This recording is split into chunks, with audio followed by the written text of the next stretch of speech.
Hello and welcome to Dragon's Demize, a podcast about what happens on, around, and behind the tabletop. Today I'm joined, as always, by Greg. Hey there.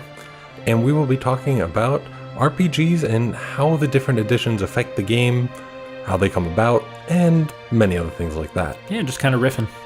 But first, let's talk about some of the games we've been playing. Yeah, so we just played a couple games of Azul, actually, which is really exciting. It's a really hype new game. I think you mentioned it was up for the 2018 Spiel des Jahres. Yes, it is. It's got some amazing reviews. It's absolutely gorgeous. You're basically putting together a mosaic tile wall in Iberia. So, you think about Alhambra and a lot of sort of the mosques from Iberia and those beautiful tiled walls. That's what you're doing. You're putting those together. The tiles are really high quality and the gameplay is really interesting. So we were excited to give that a shot. Yeah, and it's a quick game. It's fun. We got to play 2 rounds of it, and it was really quick. And it has some very surprising strategic depth. Yeah, and it's, at least in a 2-player game in particular, it's very easy to end the game very quickly. Yeah. And I think even that probably stays true in a 4-player game as well. So it's sort of a matter of, okay, do I go for this long play in which I try to absolutely get every single aspect of my wall the way I want it to be? Or do I just say, that person's being more successful at that than I am, I'm just going to end the game. Yeah, exactly. So there's a lot of that sort of macro level strategic consideration. For sure. And I think that really adds to the game. And just even when to take certain tiles and things like that, it's like, I have to take this right now because Greg is going to need it. So if I don't take it, he's going to take it and then I won't have it. Yeah. Or Greg literally has no way of taking these reds. And so, therefore, unless he wants to take a lot of minus points. So I'm going to leave them and I'm going to take the other thing that I want. Yeah. I think there's aspects of it that I compared while we were playing to fighting over the bonuses from the temperature track in Terraforming Mars, which is everyone's being really coy about, okay, how many actions do I have remaining? What can I take instead of taking the one thing that's going to set you up to do it? And it's almost like who blinks first type of situation. So there's definitely elements of that, which is fun. Yeah, and it's simple. It's very easy to learn, and it's fun. It's one of those games that you can play a few times before your main game for the night, things like that. So I'm glad I picked it up, and I'm looking forward to playing more. Yeah, same here. Besides that, I had a chance to play Path of Light and Shadow again, so I'm finally getting my own copy to table now. Yeah. I tried Cruelty for the first time. I'm a Care Bear by nature. Merciful is my default. I like building things. I like researching things. But I deliberately said to myself, all right, I'm going to go Cruelty strategy. I'm going to try to see how it works.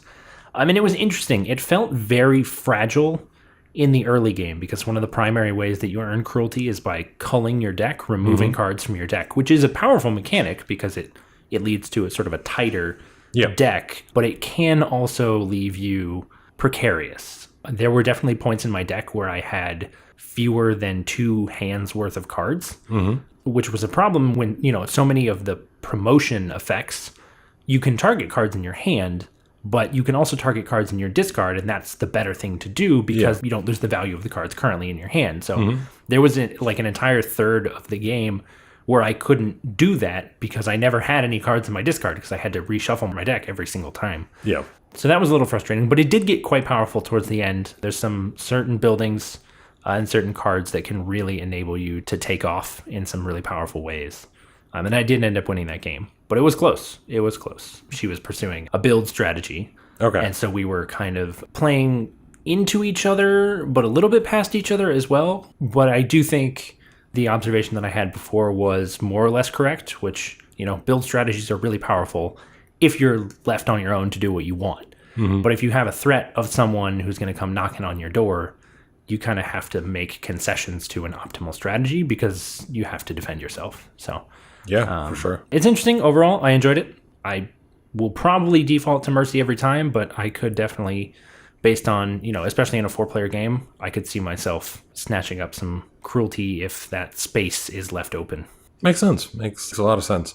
I'm looking forward to trying to play that game again because it was fun, and I'm curious to see how it goes with a more balanced group, I think, in terms of the different types of player strategies. Yeah. Yeah, for sure. I've been traveling this past weekend, so I didn't get to play too many things, but I did actually get to go back to an old favorite, the Carcassonne app. Nice. So I've always liked this app. I've used it since, I think, my first trip to Origins, which was all the way back, in 2015 or something like that. When you were a wee bab. Yes, so it's been a while. And still, they actually recently released a new version of the app. Oh, wow. So it looks really nice. It plays very well. And it's still the same old, really good game, Carcassonne, in app form. And I get to play it 2-player, which is my preferred way of playing it because it gets to be really cutthroat. And beating some of the AIs can be difficult. Some of them are a lot easier than others. But Sure. So I was actually going to ask, like, is there online matchmaking or is it... Okay. You can play online, you can play hot seat, and you can play single player. Okay, so pretty standard for, like, multiplayer apps. Yep. I've definitely seen that configuration before. So. And Carcassonne really works very well hot seat because you literally are just drawing a tile each round. You don't have any kind of planning or anything like that. Yeah. So Yeah, and you're only interacting with other players in as much as you're interacting with what they already have on the field. Yep, exactly. So yeah, that was fun. Yeah, I'm sure it was. Good times. You took the train? Yes. Yeah, so just kick back, play some Carcassonne. Good deal. Exactly. I have been playing one other thing as well. I played Spirit Island. We shared a picture of that on our Instagram. I ramped up the difficulty this time, so I've been slowly getting my feet wet with playing against adversaries. And I have been, sort of steadily increasing the difficulty. And this time I played at level 3 out of 6. And it's starting to get tough, y'all. I was playing against England, and England is a very building-focused opponent. They're the only opponent in the base game that has an alternate win condition, which is if there's ever a land with 7 or more buildings, they win. So they have so many other bonuses are, during setup, add extra buildings. They get extra building phases. Literally, at level 6, the absolute hardest, on any turn where you don't generate a fear card, they build, and then they build, and then they ravage, and then they build, and then they explore. Like, that's the progression. Oh, my. So I am not looking forward to playing level 6 England. But I did manage all the way up to level 3. I played level 1, 2, 3. And I did manage to pull it out. I was playing Ocean's Hungry Grasp, and just the sheer destructive power. Even though, inland spaces were logistically difficult, the ability to keep the coasts clear really helped stymie a lot of the advancement that they would otherwise have. And you had an interesting observation about that like the Bringer of Nightmares and the Ocean's Hungry Grasp have a very limited range, and that they have a really big weaknesses. Yeah. But that allows you to really think about those as you play. And it almost makes it easier to choose certain cards and other things like that to cover those weaknesses. Whereas some of the other spirits don't have as defined weaknesses. So it's a little bit harder to play to minimizing the effect of those. Yeah. And I've played this game a lot, and I'm starting to get good at identifying, what spirits are good at what. But it's so much easier for you when the game just straight up says, you cannot do this thing. As Ocean's Hungry Grasp, you cannot place presence on inland lands. As Bringer of Dreams and Nightmares, you cannot destroy invaders. So by having those avenues completely closed off to you under all circumstances, it just makes it so much easier to not even worry about them and pick around those. Whereas if you're playing something like, River Surges in Sunlight or Lightning Strikes Swiftly, they're really good at certain things and really bad at other things, but they can still technically do those things that they're bad at. So there's such this tension, and especially as someone who's usually sort of playing into the jack of all trades type of thing, I almost want to, diversify, shore up my weaknesses as opposed to just playing harder into my strengths. And so I think one of the strengths, which you accurately captured, is that their weaknesses are so obvious. And it just makes it that much less of a cognitive dissonance when you're playing them. Makes sense. Yeah, I can totally see that. But I've been playing a bunch of solo. I'm excited to play some not solo at some point. I have Branch and Claw actually on reserve, at Labyrinth. So gonna get that expansion, y'all. You'll have a chance to play your preferred spirits, none of whom are in the base game. Yeah. And we will report back on how that goes. Definitely. And there you have it. That's a look at what we've been playing. We here at Dragon's Demize are no strangers to new additions, being that this is Dragon's Demize 2.0 that you are listening to right now. That's true. New and improved. Well, old and improved. Yeah, by now it's been a little while, but it's the cycle, right? Mm-hmm. Just like RPGs, podcasts have that kind of cycle too, or at least ours does.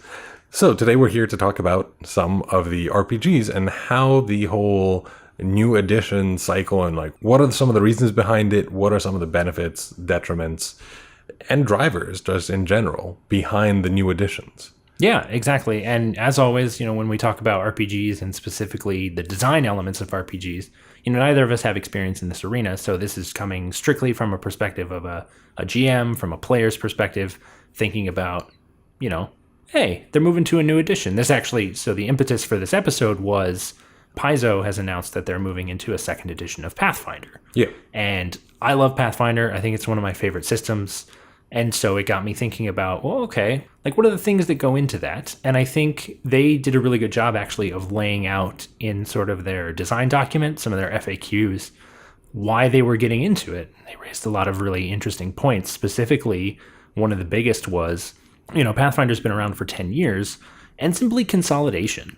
They've introduced a lot of new rules, a lot of new mechanics in the years since the core rulebook came out, and they've never done a significantly altered reprint of the core rulebook. So taking something like archetypes, which have become so integral to the game, they add so much flavor, they add so much variety to your character concepts. The word archetype doesn't appear anywhere in the core rulebook, or at the very least not as the mechanical concept.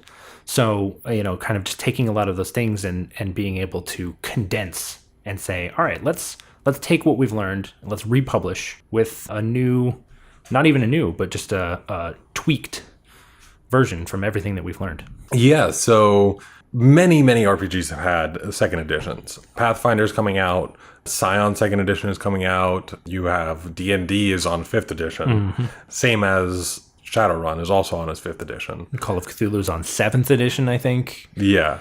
So there are a lot of different RPGs that have done this. And I think one of the main reasons probably is exactly as Paizo is doing right now with Pathfinder is just changing a little bit, like tweaking and consolidating what worked and what didn't work in the previous edition. And there's, it's a good timeline for that. It's been 10 years since they released the first one.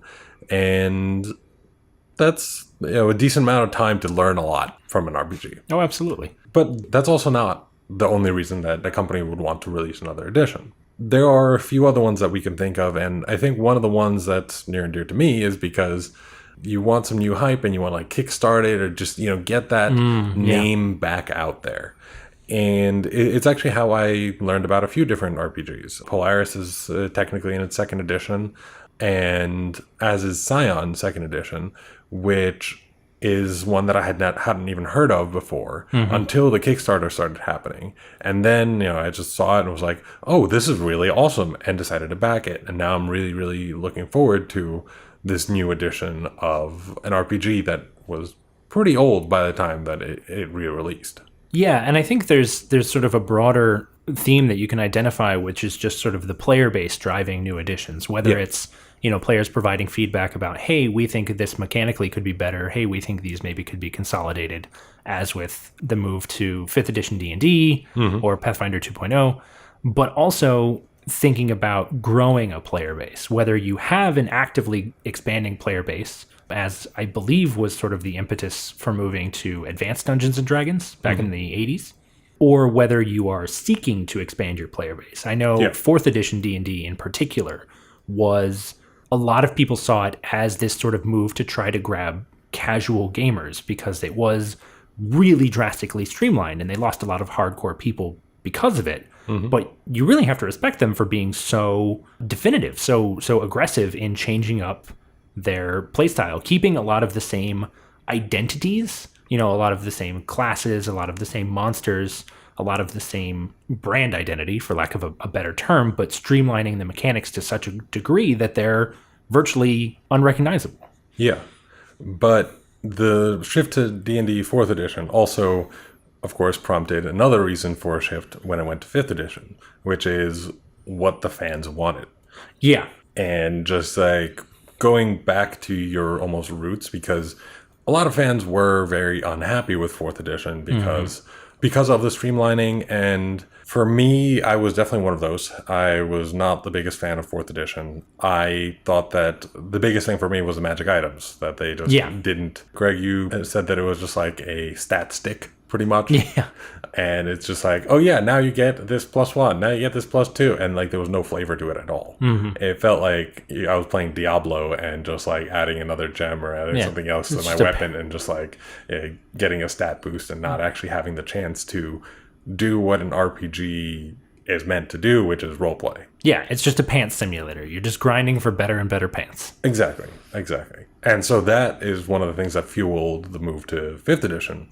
And it was very much by the fans, almost for the fans kind of thing, because they really, really went and involved the people that love D&D in the play tests, in surveys about, you know, the artwork, about how all this like worked together. And it really shows in 5th edition because they took like the best of all worlds. Yeah, absolutely. I think they did a really respectable job, you know, sort of soliciting feedback from the players and making sure that they felt incorporated their feedback and their observations. Because when you have, you know, something as complex as an RPG system, even an RPG system that's been around for, goodness, coming on 40 years now, like Dungeons and Dragons, that has a lot of provenance behind it and a lot of play testing, you know, there's always something to be gained by having more minds come at it and think about things that a design team, no matter how focused, no matter how skilled, just couldn't. Because they have a certain perspective that they're bringing to it. So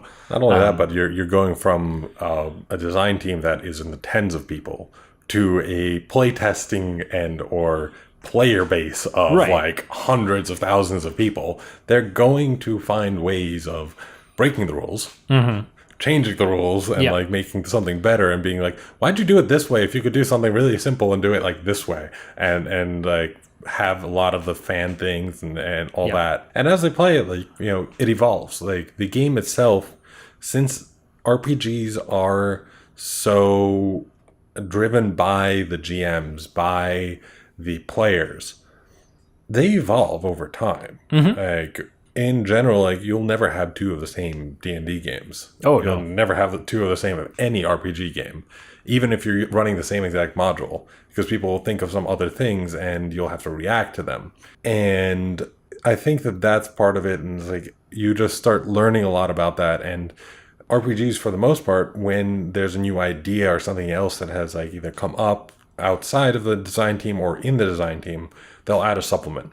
And throughout the life cycle of an RPG, lots of supplements come out.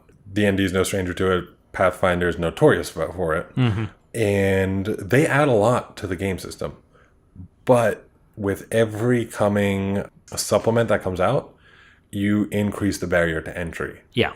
And, you know, it's one thing if, you know, you're joining an existing group that between everyone has all of the supplements, or they're like me and is a GM who will literally buy everything on the first day that it comes out.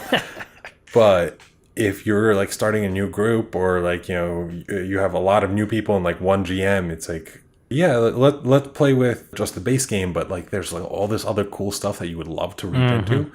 But starting with all that will overwhelm people. Right. Yeah, absolutely. And I think that's, as you mentioned, sort of a natural cycle. You have this expansion and then a contraction as you release a new edition, and you've got, you know, sort of the trimmed down core rules. This is what you need to play the system. And then you add some flavor, you add some new variety and things, and it just grows and grows and grows and supplements. And then you contract and you take a lot of what you've learned, a lot of what was really popular. One of the things that I know, it's not just mechanics that get incorporated into the new cores, it's the monsters that were super popular, you know, that become like the hits. And as I was doing research for this episode, actually, one of the things that struck me as so amusing was in the movement from Dungeons & Dragons to Advanced Dungeons & Dragons, one of the things that they did was buff dragons because they had gotten a lot of feedback that said dragons feel really puny. And when it's half of the name, that's really disappointing. So, it's so funny that adjusting the relative power level of monsters, or how imposing they are, how integrated they feel, is one of the things that gets factored in when you move to a new edition. It's interesting, and it also happens with other things like player races. Dragonborn was not a main player race for a very, very long time. I think even 3.5, it was not one of the main player races in the player's handbook. And now in 4th edition and 5th edition, it's right there because it was so popular and because people love playing Dragonborn. Well, and the one that gets me about this is Tiefling. Oh, yeah. Tiefling were introduced alongside Aasimar, which was, sort of the good aligned outsiderkin to Tiefling's evil aligned outsiderkin. Aasimar they exist in new D&D, but they're not a core race, which is just so amusing to me because you've got this. Well, this have pure you mirror. played D&D? Okay, all right, yeah, fine, that's fair. What do players tend to be? They tend to break things. That's fair, they that's like true. fire. Yeah. They like to make things explode in demonic fire. Some players, not all players. Not all players, but it's a trend. It is certainly a trend. But it's just so amusing to me that you've got these incorporations that are so reflective of what people like, what people are interested in, what people want to do, what people want to be, which really just highlights what an RPG system is, and that is a way for people to have fun. Yeah.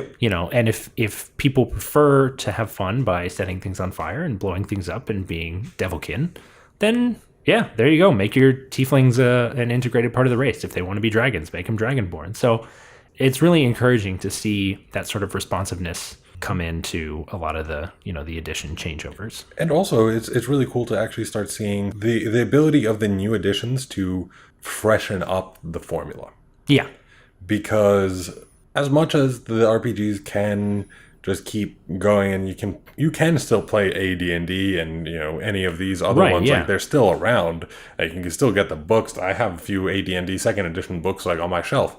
Have I ever actually gone and played with them? Not really. But the freshening up is really nice because you get to add some new stuff. You get to add things like, even just for the flavor wise. So like D&D recently added in Volo's Guide the Furbolgs, which I'm sure have been a playable race in the past. Sure. But they've never been so almost front and center. And this just adds something that's people are like, oh, wait a minute, this is a cool different race. Or I like the flavor of this. Let me play around with it. And it just adds that little bit of a kick to it. It's just there's the tabaxi, which have also been added, which are the cat people, which it really allows for a bit of a change in what's in the forefront for players. Yeah, well, and speaking of that, one of the things that we haven't touched on, which is a little bit surprising given how much we both, love this aspect of things, is the lore changes. Oh, yeah. D&D in particular, and we keep coming back to that as an example, but it's such a good example in a lot of ways. Every single time that there's been a rule change, at least in the modern era, it's been accompanied by, these massive upshifts in the lore. I think in at least one of them, I think it might have been 3.5 to 4th edition, Mystra, the goddess of magic, dies. Yeah. In the lore, that happens, and that accounts for why spells and combat and abilities work so differently in 4th edition. So the fact that they put this thought into it, the fact that they, have these in context reasons that the mechanical changes that you're seeing have occurred is really fascinating to me. And I know Pathfinder, they're in the middle of their 2.0 playtest, and one of the things that they've been doing as part of it is running this adventure module called Dark Dawn, Dawning Day, something to that effect. And it's basically this Armageddon scenario, which is sort of walking you through, okay, what are the changes that are happening on Galarian as we move from, what we've known into the unknown. And so sort of advancing the lore is, I think, a really unique opportunity that comes along with changing editions. Oh, for sure. And, updating things. D&D at one point went to having all dragons have alignments themselves and not, in early editions of D&D, at least 3.5, chromatic dragons are evil, metallic dragons are good. Right. 4th edition did away with that. Yeah, just changes to the way the alignment chart works. Really, really bold things that just kind of get at the underlying assumptions about what a character is. And it's actually really interesting, again, in sort of the research that I was doing. A lot of the earlier stuff was moved in the opposite direction. So they had a lot of that moral ambiguity in the early editions. And then because of all the negative press that they got with like, consorting with devils or like whatever the hell that the moms in the 80s were mad about. Yeah. They did away with that. They removed explicit references to devils and demons, although they replaced them with Tanari and Batezu, but whatever. And they put a lot more emphasis on heroicism. They introduced the paladin class. They got rid of like assassins as a class, and so kind of responding not just to what players want, but almost to a cultural moment about, the anti-hero has been really popular for 20 years now. Oh, yeah. And sort of moving in that direction of that moral ambiguity. Is this person a good guy? What does a good guy mean? Are all drow evil? Drizzt is one of the greatest selling characters of all time. Yep. And one of the most overdone character archetypes of all time. Whatever. People are going to play what they're going to play. Yes. But, just being able to explore that space, not just narratively, which was always there as a possibility, but having mechanics that reinforce and even encourage your ability to explore that space, I think is really great for new players. Oh, for sure. Exactly. Because it's all the framing. Yeah, and so with all this, creating a new edition of any RPG is no small task. Oh, goodness, no. It is a monumentous endeavor, especially depending on something. If it's D&D, oh my God, that is a lot. Pathfinder, probably even more right now because they have even more supplements than I think D&D almost ever had, unless you maybe combine 3.0 and 3.5. I mean, why wouldn't you? But yeah, but there's so much there that you have to boil down to just like, this is what our new core is going to be. And also, like, just figure out, like, what mechanics you want to change, what things you want to like, keep, and that kind of stuff. Mm-hmm.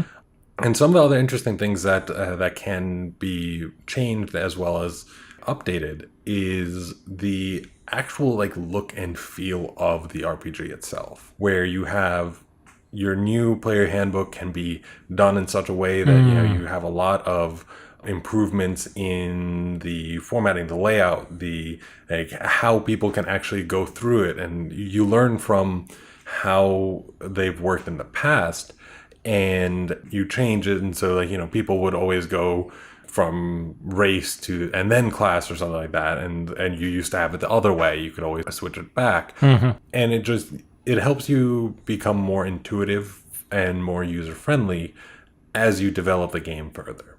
Yeah. And it's one of those things that is interesting because you can also tell sometimes when a game is a first edition, because there are some parts of it that aren't really as polished. Polished is exactly the word I was going to use. Exactly. So it's just like, I was looking at a game that was about a zombie apocalypse, but also like, how human capital like goes and moves between like different groups and things like that, and how you are like almost a trader of human capital kind of thing. All right. Very interesting premise, I guess, but when I was looking through the book, you could tell that this is a first edition because the first 200 some odd pages were lore. Oh, wow. Like, it was just pretty much telling you about the world and no mechanics. That's a lot. Yeah, it was a lot. And it's that kind of thing that you like learn after that first edition. It's like, yeah, this didn't really work.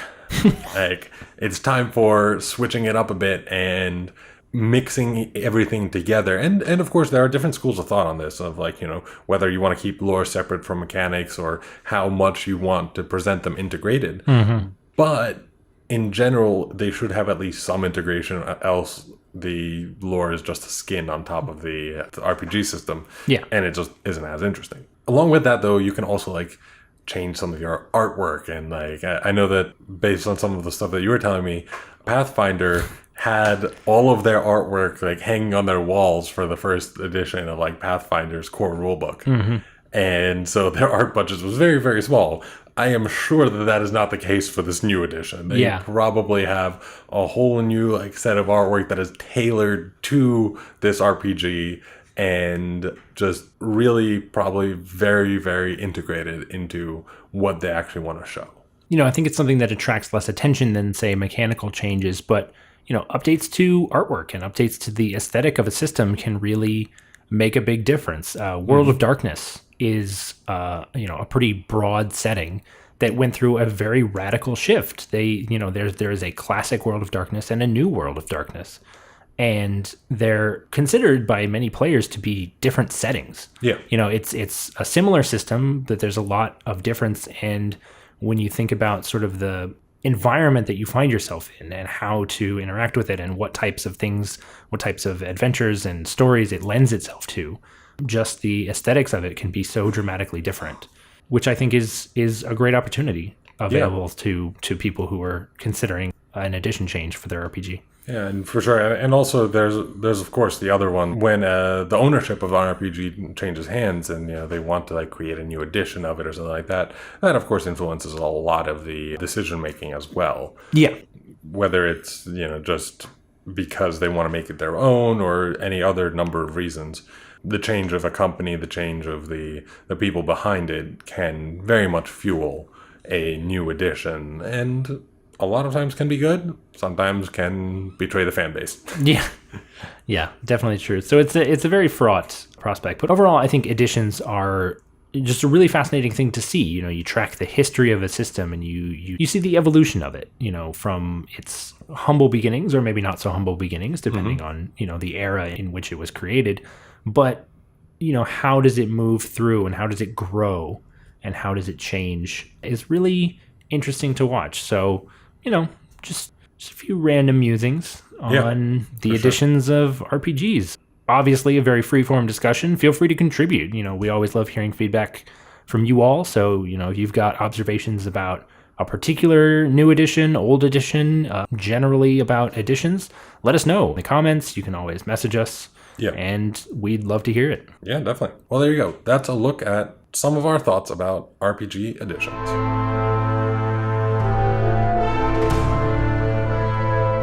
Thank you for joining us on this episode of Dragon's Demize. We hope you enjoyed. Don't forget to join us this Wednesday for our weekly stream. Also, WashingCon tickets still on sale. You've got a little bit over a week to get them before the price goes up in June, so do not hesitate. It's going to be fantastic. It's in the same place, September 8th and 9th at the Georgetown University Hotel and Convention Center, I believe is the official name of it. So definitely head on over to WashingCon.com, pick those up. It's going to be a blast. We're going to be there. All the people are going to be there. It's great. It's going to be huge. And finally, tune in next week when we review Azul.